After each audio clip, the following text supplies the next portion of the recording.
बिस्मिल्लाहिर्रहमानिर्रहीम। अस्सलामुअलैकुम। असर की नमाज के बाद ख़ास वजीफ़ा।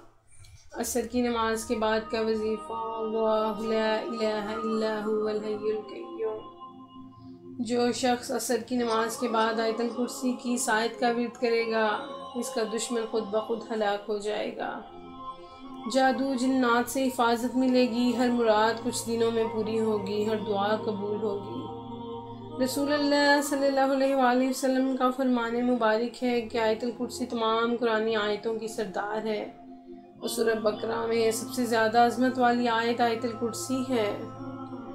रसूलुल्लाह सल्लल्लाहु अलैहि वसल्लम ने फरमाया, आयतुल कुर्सी पढ़ने से शयातीन, जादू जिन्नात, असेब के गंदे असरात से निजात मिलती है। रोज़ाना 101 बार पढ़ने से आपका दुश्मन माली हो या जानी हार जाएगा या खुद ब खुद हलाक हो जाएगा।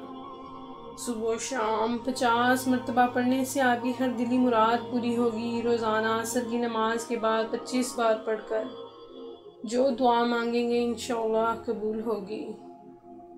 आपको हमारी वीडियोस कैसी लगती हैं कमेंट्स में ज़रूर बताया करें। चैनल को सब्सक्राइब कर दें ताकि ये बाकी लोगों तक भी पहुंच सके। वीडियो को दोस्तों में भी शेयर किया करें ताकि सबके मसाइल हल हो सकें। इस कार्य खैर में हमारा साथ दीजिए। अल्लाह हम सब का हामी नासिर हो। अल्लाह निगहबान।